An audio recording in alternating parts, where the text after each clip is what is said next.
Ladies and gentlemen, boys and girls, welcome back to another episode of the Raw Prospect Podcast. My name is Emmy Nixon. Today we're doing part 2 of part 3 of our NFL preview for 2023, going all the way up to our number 1 team going into the NFL season this year. Today we're revealing teams number 10 and number 9. Last episode we revealed our number 12 team, the Seattle Seahawks, and number 11, Jacksonville Jaguars. If you haven't already, go check that out. And our episodes prior to that in this series. Leave a like on the video, subscribe to the channel. We're going to continue this series all the way up to number 1, as I said. But before we get into all that, joining me from Houston, Texas, the Stat King himself, Michael Ween. How you doing? Oh, it's great to be back. And guess what? I still have the lower third for the Jacksonville Jaguars down there. We'll take that off the screen. We're now to the top 10. We've done a top 12 countdown for college football. We put a lot of work into these episodes, so hopefully you guys enjoy them. Let's waste no more time, though. Let's get into our number 10 team in this countdown. Drum roll, everybody. Okay. That is the Los Angeles Chargers. I'll give you a recap of the Chargers season. It ended with a sour taste in the mouth of Chargers fans as they absolutely let go of a playoff game that easily got away from them. With a big lead in that playoff game with Jacksonville. They lost to Jacksonville in the wild card round. Where did my recap go? I'm trying to find it. Do you have it pulled up? Oh, here it is. The Chargers, 10-7 last year, 5-3 at home, 5-4 on the road, 2-4 against the AFC West. They could get better there. They had exactly a touchdown point differential at +7. They were 7-6 in one-score games. So the takeaway there is they played a lot of one-score games. They were 5-3 in games decided by a field goal or less. And for significant wins, we have it listed as not applicable.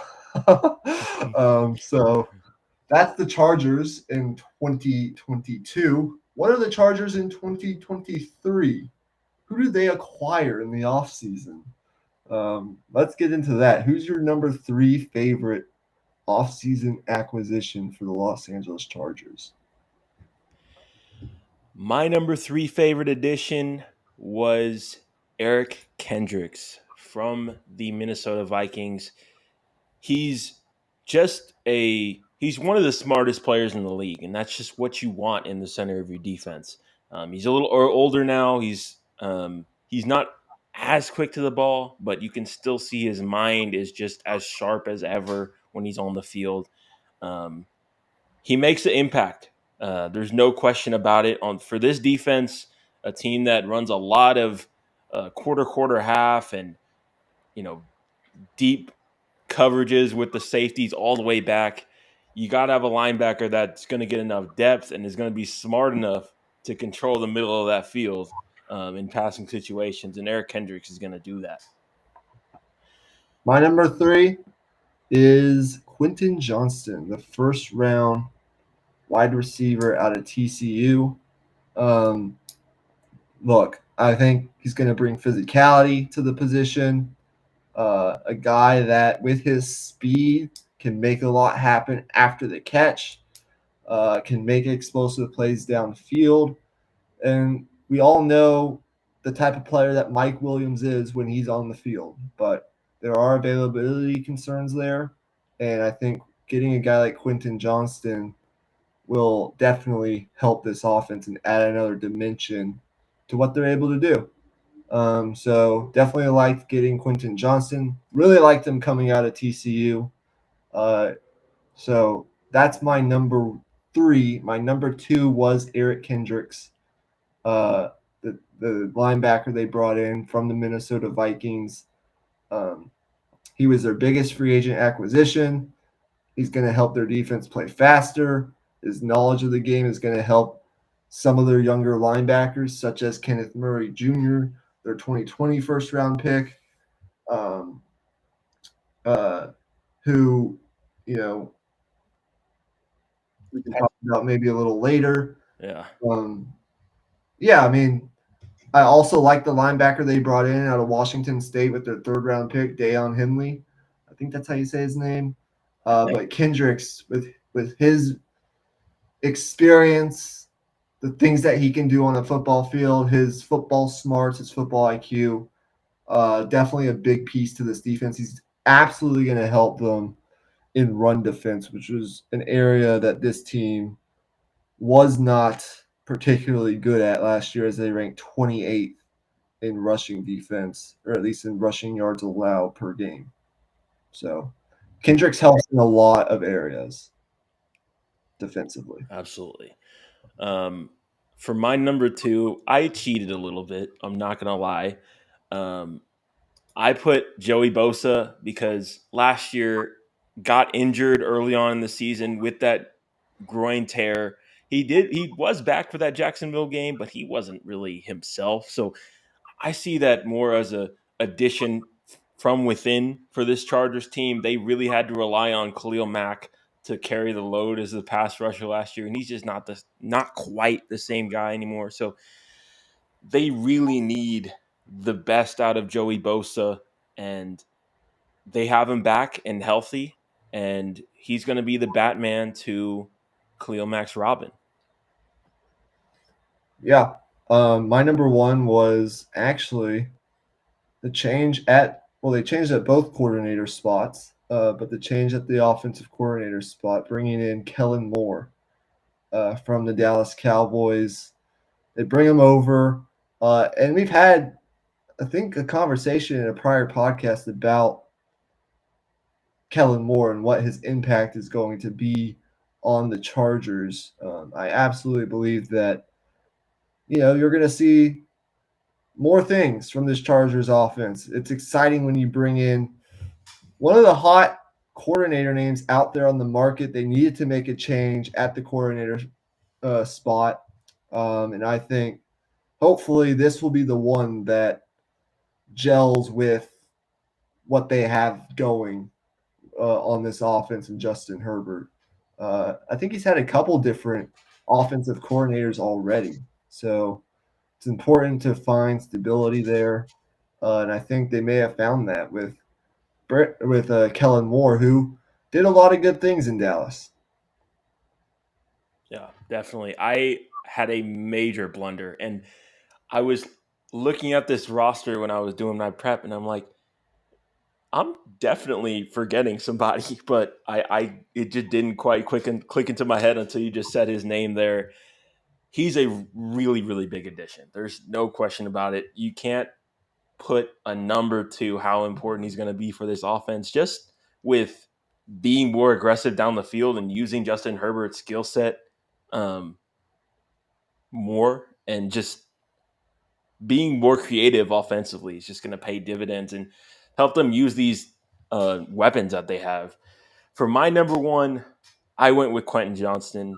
I'm really high on him. I really think um, I think in the draft process I had my questions about his hands, but after seeing him go to the Chargers, I just really think this fit, having him as the, I would say, number 2B option to Mike Williams and Keenan Allen being the 1 and 2A. Um, I just think he's just the perfect role for that. You can throw him in the slot, you can stick him outside, he can play in multiple different spots.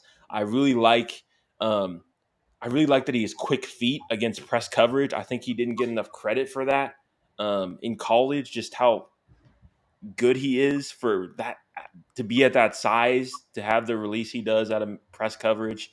Um, he's better in that aspects than a lot of guys coming out of the draft every year. So I think he's going to be really good for this team. They've needed speed for a long time, and now they have one of the deeper receiving cores in football. If you add in Josh Palmer into the mix as well. Yeah, absolutely. Let's get into our three most important players on the Chargers 2023. My number three, Well, I guess it's my number three is Austin Eckler, the running back. Actually, makes the list. He is.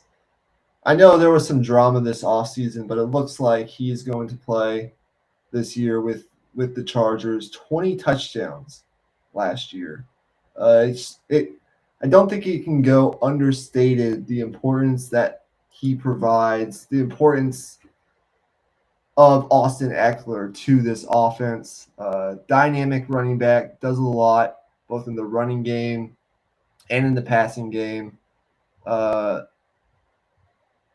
yeah, I mean, I think we'll see what happens with that situation, but I think you can expect Austin Eckler to have another monster season if this offensive line is healthy. I mean, last year they really missed Rashawn Slater. He's coming back this year.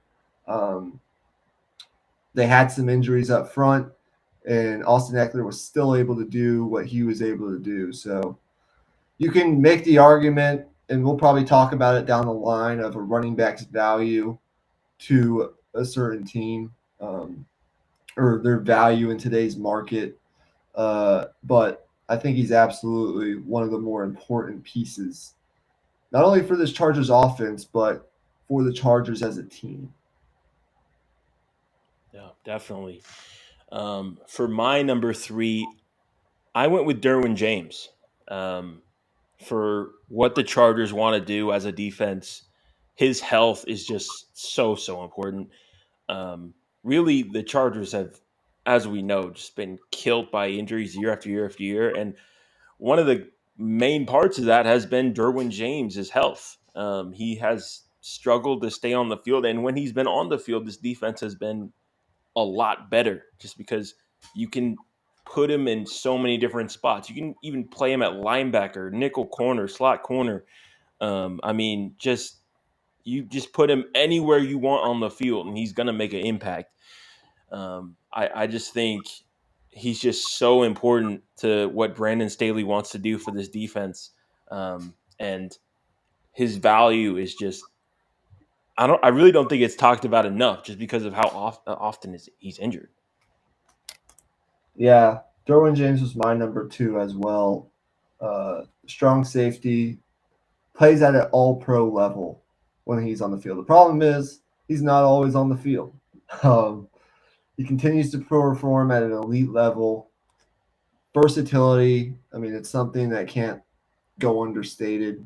Um, you can play him basically everywhere. He can rush the passer. He's been effective in that area. He can also be a thumper in the run game, defend opposing teams' tight ends. You can match him up on tight ends. He can do it all. He's sort of a Swiss Army knife defensively with what he can do. You can play him at linebacker some. He has pass rush capabilities. He's great in coverage. Actually had two interceptions last year and four sacks and missed a whole lot of time. One of the best tacklers on the Chargers roster. Just a really, really good all around football player. Like when I think of football players, Derwin James is a football player. And he's all pro type caliber type of player. God, I just said type. I managed to say the word type like three times in a sentence. I've never done that before. Um, but yeah, you get the point. I mean, he's all pro caliber when he's on the football field. Yeah, and I think his versatility is the future of football. Just having Yep. dudes that can do it all on your defense. I think that's what the future is going to be. Just throw 11 or not 11, but 7 Derwin Jameses on the field and just roll the ball out and say go make plays. Who's your number one? My number Wait, did I say my number 2? Who have you said so far? I think I've only said Derwin James so far. Okay, Um, go ahead and get your my next. number, I'll just say my number 2 and number 1. Uh, my number 2 was Mike Williams, and for obvious reasons. I mean, his chemistry with Justin Herbert is so important to this football team. I think their back shoulder game that they have, I think is probably, without Aaron Rodgers and Devontae Adams being in the league anymore, that's probably the best back shoulder game in football. Just having the chemistry to be able to pull that play off consistently. And just in terms of throwing up 50-50 balls, he's on a short list of guys who it's really like a 85-15 ball most of the time with Mike Williams. He has probably the one of the largest catch radiuses, is that a word? In the entire NFL, and he's got to stay healthy. Another dude. I mean, every single star on this team, it feels like has missed time one time or another. But for my number one, I went with Joey Bosa, a guy who I already talked about earlier. I debated whether or not I wanted to go with J.C. Jackson just because he's gonna step back into that starting corner spot after injuring his knee last year. But I just think Joey Bosa, as I said earlier, has to be that dominant pass rusher that we saw early in his career. And this D line is already has its questions to begin with, especially on the interior. So he has to be dominant. I mean, my number one is kind of like I kind of want to make it like all of the defensive line and Joey Bosa because Right. you mentioned it. I mean, with Khalil Mack and Joey Bosa, two really, really good players on the edges, they're built to pressure the quarterback from the edge, but Bosa's got to be able to stiff arm injuries and avoid injury. And Khalil Mack's sort of got to stave off older age and father time in a way. So, yeah, he's got to be a dominant force as he's shown he can be. Um, but, he's been hurt, had injury issues, along with basically everyone else on this team. I mean, Keenan Allen's missed time, Mike Williams has missed time. Herbert's been hurt. He hasn't necessarily missed a whole lot of time like the others, but he's gone through some injuries, Yeah, I had to play through stuff. had to play through stuff. Derwin James has been hurt. I mean, basically lists, as you mentioned, all of the important players to this team, and they've all suffered things at times. J.C. Jackson is still recovering from that knee injury. Um, Hopefully, this year will be the year that they stay relatively healthy. And if they do, I mean, this team is a really good football team, at least on paper. There are questions here and there, but there are no perfect rosters in the NFL. You can get as close to perfect as you can, but I mean, the deeper you dive into these rosters, the more you can nitpick, as we know. Uh, what is the over under win total for the Chargers this upcoming season? I believe it's around 9.5, if I'm not mistaken. Yeah, I believe it is 9.5. I just need to confirm that. Yes, it is 9.5 this year. What do you think? Or where's your head at right now with as it pertains to the Chargers? Oh man, I mean, you can't talk about this team without mentioning their um, their tendency to charger it up. Um, and as you know, if you've watched football for the past decade or so, all throughout Philip Rivers' career, chargering has become a verb that all the other teams in the NFL have coined for them. Uh, It's taken on a life of its own, and it's become the entire. It's just it's become the entire identity, not identity, but the bugaboo of this team. It's just so hard to get rid of, and I still have questions about their run defense. As much as Eric Kendricks is going to help them with that, I still just think their philosophy with running this Vic Fangio style defense you need a legit nose tackle, like a legit Vita Vea, um, you know, dude up in New York, Quinnen Williams style nose tackle to just take on double teams, and they don't have that. Brandon Staley likes to go with you know uh, undersized guys at those positions, Morgan Fox, and those types of dudes who are under 300 pounds and have that speed rushing ability a little bit, but when it comes to stopping the run, they just get clobbered just year after year after year. And I just don't think they've addressed that yet. So at 9.5, part of me wants to say the under. And I'm not going to say the under just because I believe in Justin Herbert and I believe in that offense and what they're going to be able to do. But I struggle to believe in their head coach, Brandon Staley. I need to see more. No. And number two, the depth as well. They don't really have a whole ton of depth at a lot of positions. And obviously their tendency to charger. Yeah, if you don't know what chargering is, just watch the playoff game, the second half of last year's playoff game. They need some things to go their way in 2023 for, I think, this team to achieve, get to its full, achieve its ceiling, if you will. The more I think about it, the more I want to go under. The AFC is loaded.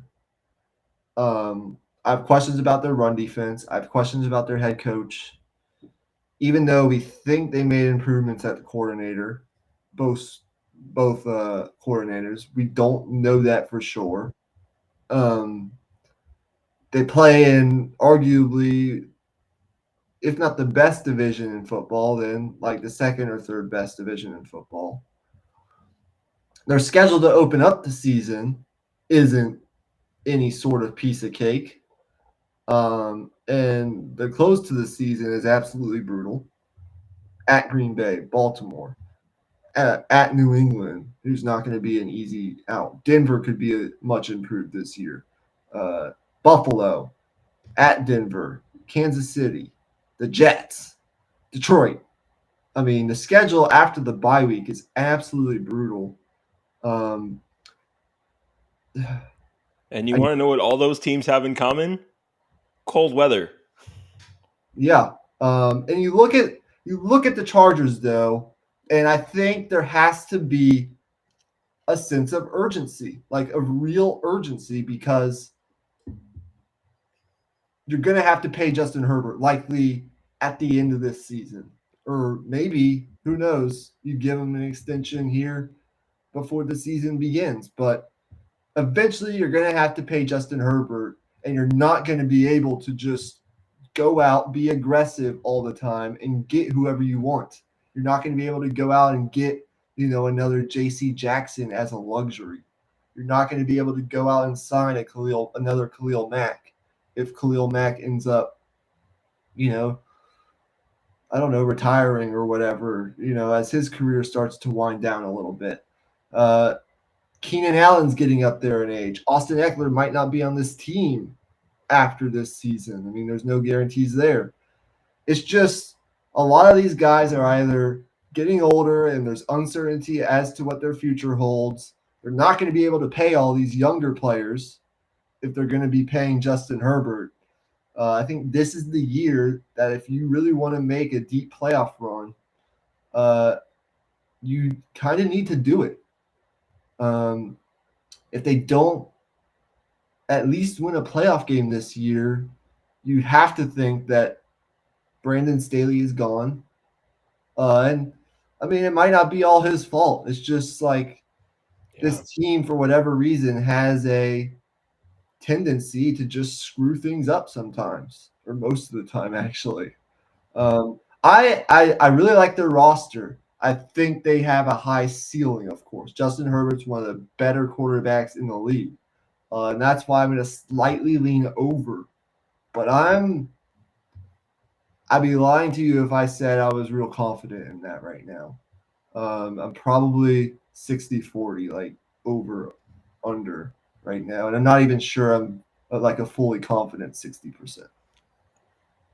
Yeah, it's hard to say what the solution would be. And obviously, Brandon Staley, as you said, not totally at fault for all the things that have gone wrong. A lot of bad luck has played a part in it. But to me, I would just love to see the Chargers go get a head coach from the kind of Dan Campbell mold. Um, Yes. they're like culture guy.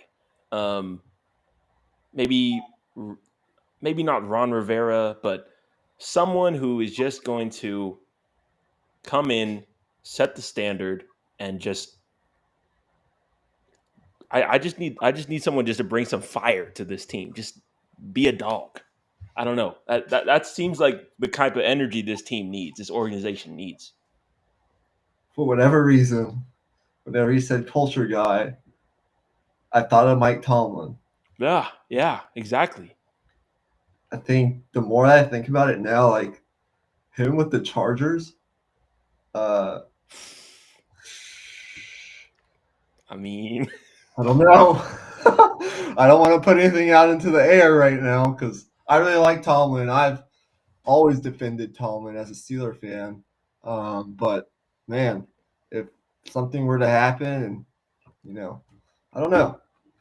With all that being said, though, I'm leaning over.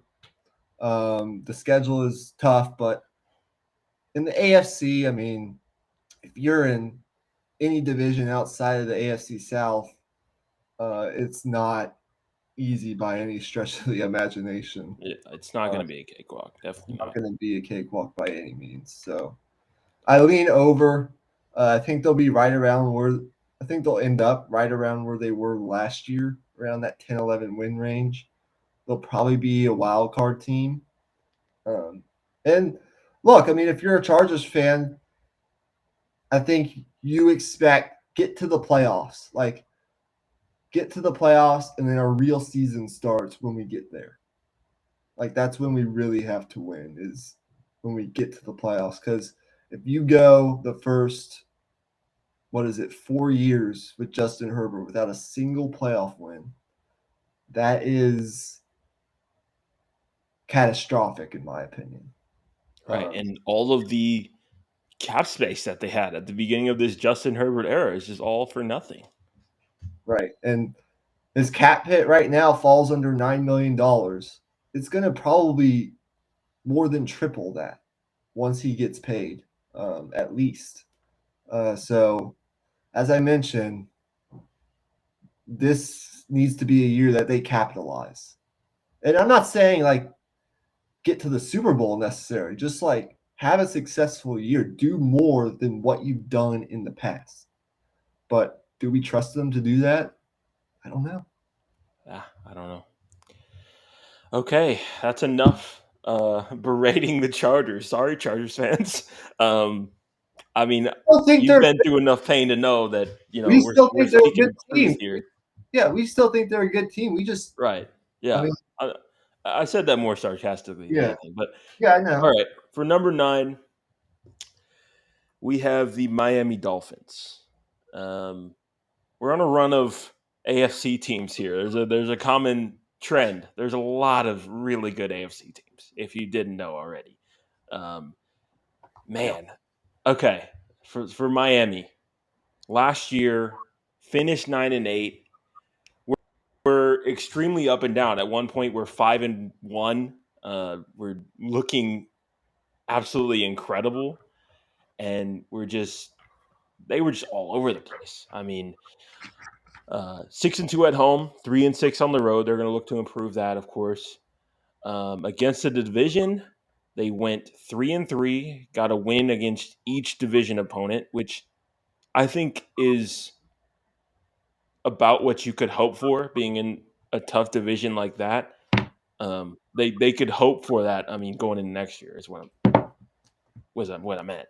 But uh, made the playoffs, played the Bills tough all 4 quarters, did a lot more than what a lot of people were expecting with Skylar Compton at QB in a wild card game on the road.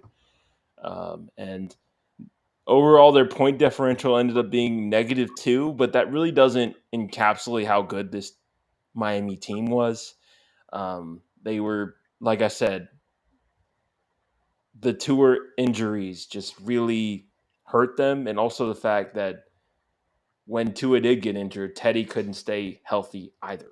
So Miami, their record doesn't show how good they were last year. I think at the bare minimum, I think just having Tua healthy, you add on 2 wins, and not to mention the improvement they're going to look to get from their young guys.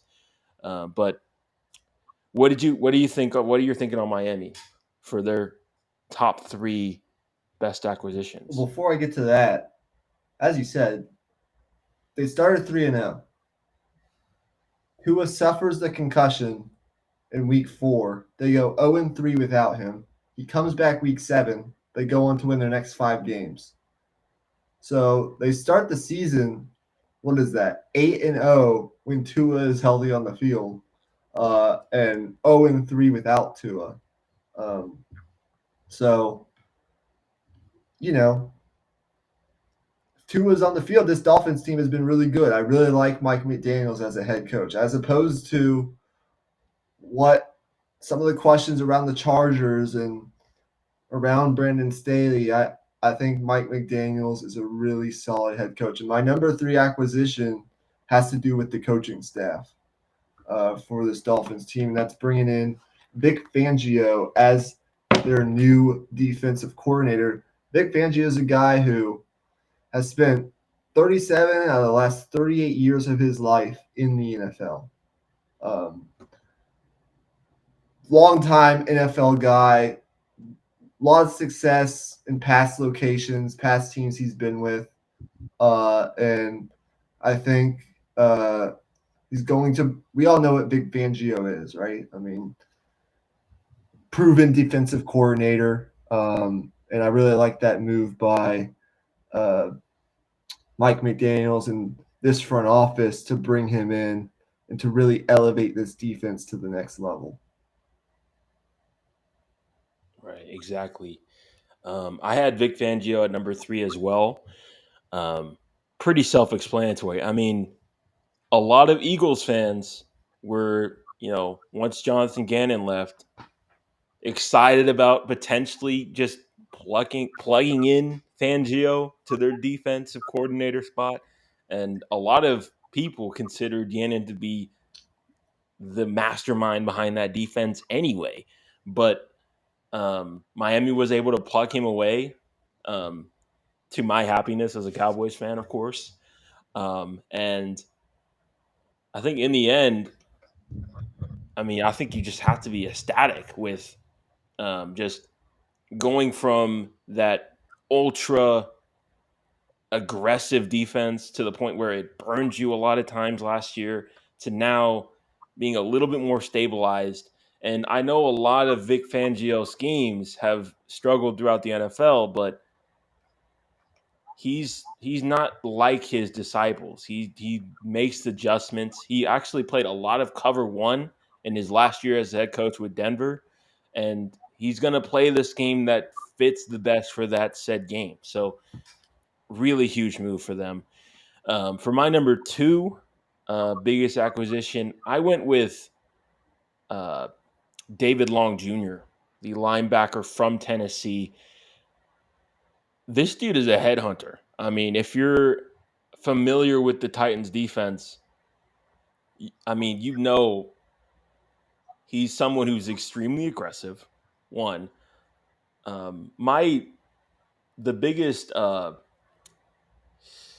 biggest thing that I heard from that franchise guy, a YouTuber I watch, is he plays linebacker how everybody plays linebacker in Madden. Like he's gonna be super aggressive going into the backfield. He's gonna guess wrong a few times a game, but he's not gonna be afraid to make plays. And there's gonna be like 4 or 5 times each game where he's gonna make huge plays that other linebackers just don't make.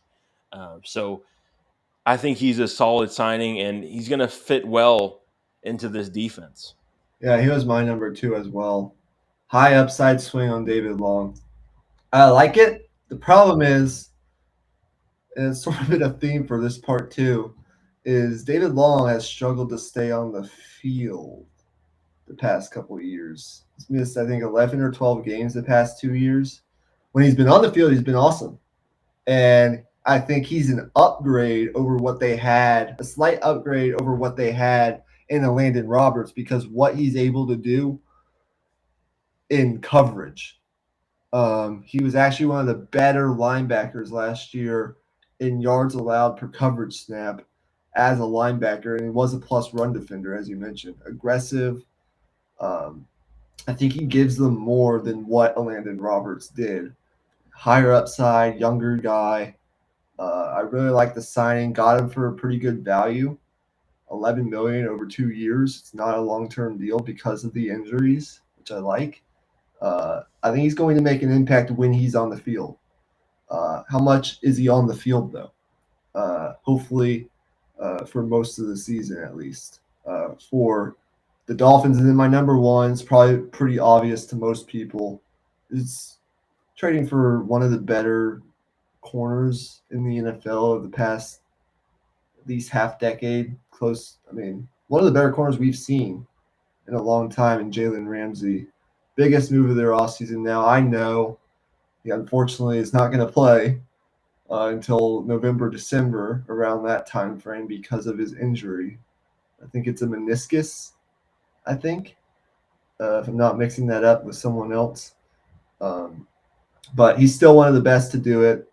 I think he could potentially stay in the slot. I mean, you look at what the Dolphins have in this secondary with Xavier Howard at the corner spot, along with who else is it? Xavier Howard, Brandon Jones, Javon Holland. Now you add Jalen Ramsey, and you draft the talented corner out of South Carolina, Cam Smith, to go along with that. I mean, they got a deep secondary, and you just added one of the better guys to do it that we've seen over the past 5-10 years. So uh, he's absolutely a huge move.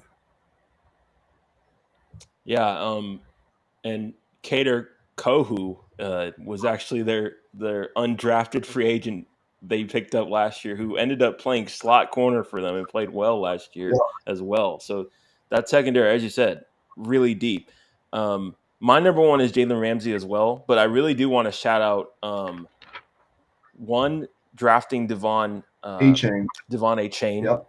in the draft out of Texas A&M. Super fast player, is going to fit extremely well in their wide zone running scheme. And we all know Raheem Mostert has had his injury struggles, and he's also 31 years old. So Yep. I think super smart drafting there. And they also picked up Isaiah Wynn from the New England Patriots, who's whether they plug him in at left guard or right tackle, he's an upgrade either way. On the depth chart, he's listed as a backup at the moment, which is why I didn't have him on this list, but he's a better player than both of those guys. So it'll be interesting to see how that plays out. But yeah, Jalen Ramsey was by far their biggest acquisition. Um, People are really like much lower on Jalen Ramsey than what the reality of the tape actually shows. I mean, he's 28 years old. He's still in his prime. And yes, he had a couple losses here and there against, elite level guys like sure like Devontae Adams and Stephon Diggs are going to beat you every once in a while, but everybody loses to those guys. I mean, Jalen Ramsey was still a top 3 to 5 corner in football last year. No question about it. Thanks with that. And I agree with you on Devon A. Chain, by the way. Love him coming out of Texas A&M. He, I believe, logged the fastest 40 time at the combine, and will be great on outside runs. They add even more speed to an offense with almost unlimited amounts of speed. Yeah. It's sort of like one of the better scheme fits I think I've seen coming out of this draft.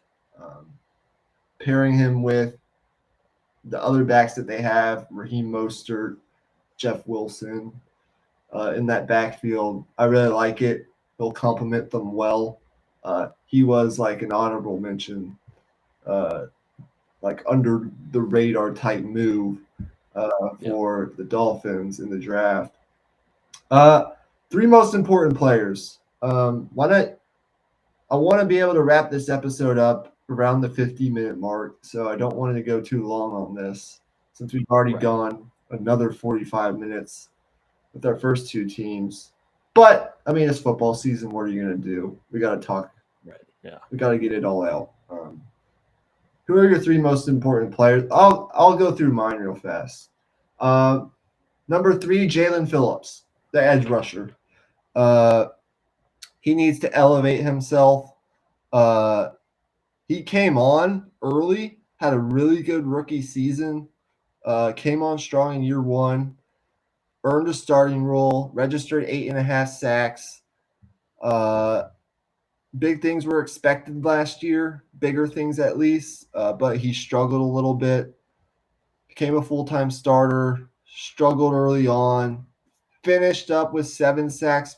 Uh, this year, they're going to need more from him. I think he's extremely important. I think with what they brought in and Vic Fangio, and now having a full season of Bradley Chubb opposite him for an entire year, as long as Bradley Chubb is on the field, I think I wouldn't be surprised to see Jalen Phillips catapult towards the top of the league in sack numbers, or at least get to around that double digit mark or past that double digit mark. I'm really high on Jalen Phillips. I really like his game. I think he can develop into one of the premier pass rushers in the league. It's just we got to see it. And number two is, of course, Tyreek Hill.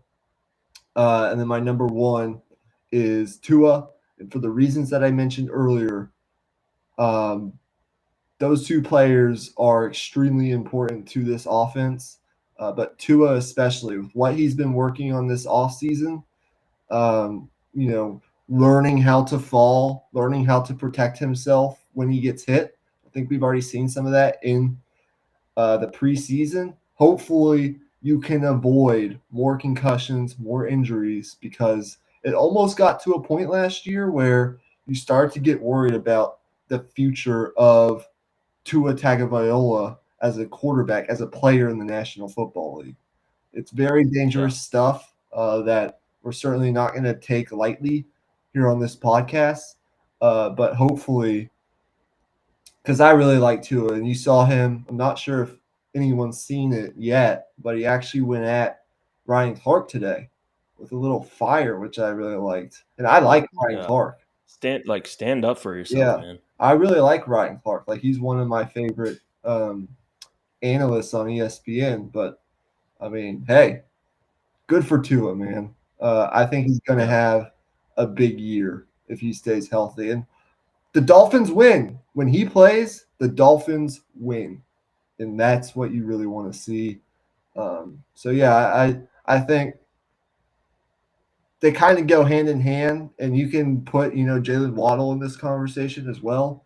But Tyreek Hill is the absolute like difference maker. Like he's one of the top three, top four receivers in the NFL right now. So those are my top three. Who are your top three? For my number three spot, I have two players in the number three spot because I really wanted to shout out that interior defensive line that's going to be so important in this Vic Fangio scheme. That's going to be Christian Wilkins and Zach Cipher. And Zach Cipher, I don't know how I've never heard of this dude, but I watched a little bit of Dolphins tape from last year to get ready for this, and I mean, he's got one of the best motors in the league. And just in terms of run defense, you're not going to find a much better interior defensive lineman than Zach Cipher. I mean, he's absolutely fantastic. And Christian Wilkins, as we know, is elite in run defense as well. And another one of the main reasons I'm really high on this team. At number two, I went with just their left guard and their right tackle spot. That's really where they've had struggles in the past. They added some depth in the offseason, and as of right now, it looks like they're keeping Eichenberg and Jackson in those spots for some reason. But we'll see how that plays out. I'd like to see Isaiah Wynn get plugged in at right tackle. I think that would really help out with just both run game and pass game, and really just long third downs, just passing situations in general, where you really got to lean on that drop back passing game. It really just baffles me that they're still listed as starters on this roster, because they're just, I mean, Liam Eichenberg and Austin Jackson they are not good. And then number one, I also had to just his health, his ability to continue and to improve as well, just so important to this team. Um, he had a lot of turnover worthy plays last year, which I'm going to be interested to see if he can get those down a little bit. He's a guy who really relies on throwing with anticipation, and that leads to sometimes where he thinks a guy's going to be in a spot and he doesn't get to the spot, and that leads to turnover worthy plays. You know, it you take it with the good and the bad of Tua, because it also leads to a lot of really high level passing game as well. But I think Tua at his best can be a top 8 to 10 guy in the NFL this year, and at his worst, I mean, I think he's one of those guys who has a really high floor because of just his understanding of coverages and going into year two of this system with Mike McDaniel as well. Yeah, so let's make our projections for the Miami Dolphins. What is their over/under win total? I believe it's 9.5. I think. Yeah, I believe it's 9.5 as well. I'm really high on this team. In this process making this list, I believe we had the Dolphins behind the Jaguars originally. It was something like that. But I just think this team, with the interior run defense and just how good this offense is going to be,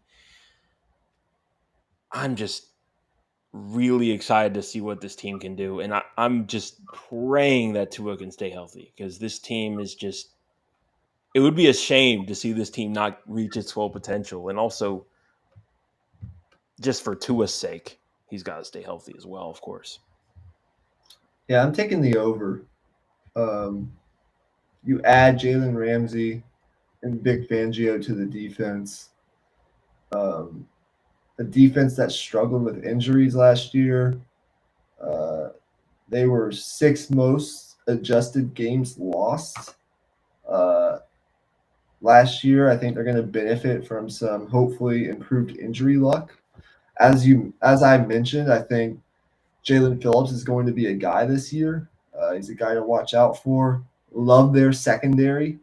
Um, I think they're going to have significant improvement as far as their turnover differential, and field goal luck is concerned. They were -7 turnover differential last year and still won 9 games. I think that's going to flip this year, and that can help them win a couple more football games, hopefully.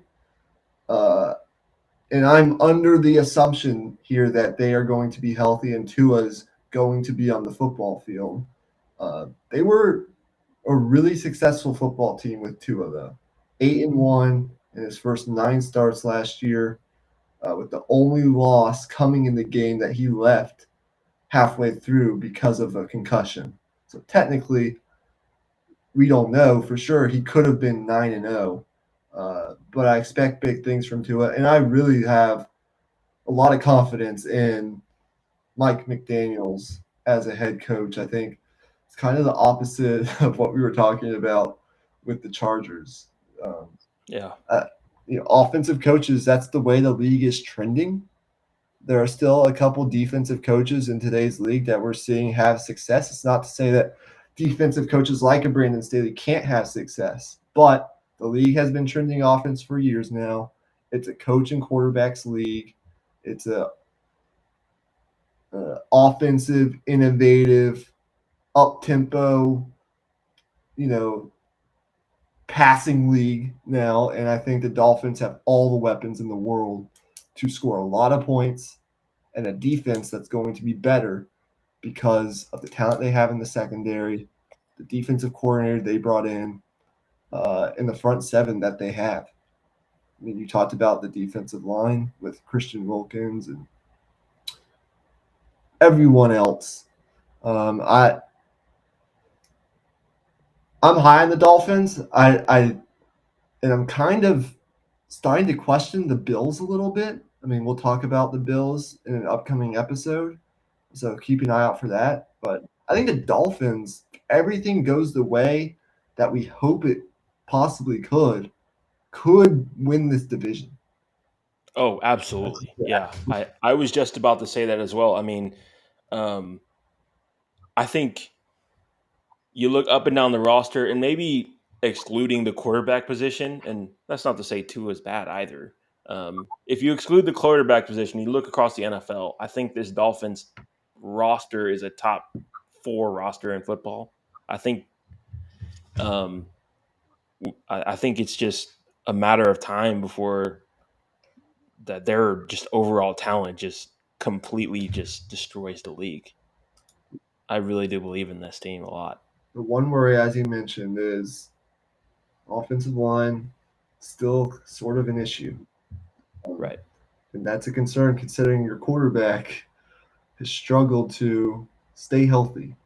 Now, hopefully, he's done some things to prevent some of that himself, which I think he has. But their offensive line was 24th in pass block win rate last year. Not good. Um, and their starting guard, Liam Eichenberg, allowed 26 pressures. They lack depth if injuries occur. And so I still have questions about their offensive line, but everywhere else, man, really, really solid roster. Um, and they added some more under the radar talent through the draft. So I think they're one of the better teams in the AFC. We'll see where it goes. But that's going to do it for part 2 of part 3 of our NFL Power Rankings preview. Hopefully, you guys enjoyed. This is the time of year where we talk a lot of football.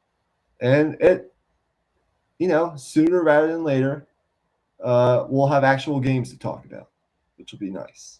Yeah, I cannot wait. I can't wait. And it all starts next weekend, technically, with week 1 of college football.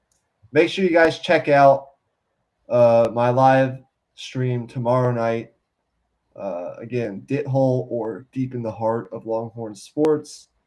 A lot of good stuff to come. Emmy's going to come on hopefully next week before week 1.